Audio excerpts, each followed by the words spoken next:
मी वैशाली शिरसाट तुम्हाला आज असे इन्स्टंट असे लाडू करून दाखवणार।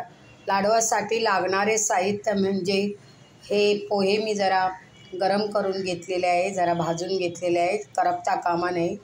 लहानशी वाटी मुगाची डाळ भाजून घेतलेली आहे आणि 1 वाटी गव्हाचं पीठ तुपात भाजून घेतलेले आहे। आता लाडवासाठी हे बघा, थोडं गूळ, थोडं खोबरं, मनुका, काजू आणि वेलची। हे गूळ मी बारीक करणार आणि 1 वाटी तूप घालायचं। सुरुवातीला हे मी मिक्सरवर पावडर करून घेते आणि मग तुम्हाला लाडू कसे करायचे हे दाखवते।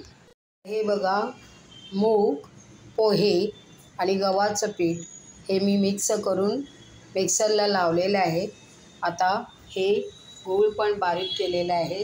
हे गूळ आहे ते याच्यात घालते पिठामध्ये आणि हे बघा, सुकं खोबरं, काजू आणि मनुका हे पण व्यवस्थित असं घालते आणि हे सगळं एकजीव करून घ्यायला पाहिजे।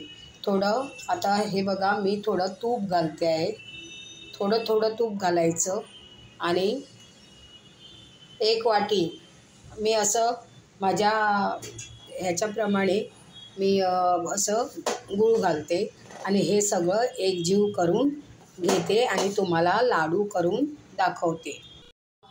हे असं मी तूप घालून एकजीव करून घेतलेले आहे आणि वेलची पावडर मी साखर घालून मिक्सरला लावून ही घेतलेली आहे।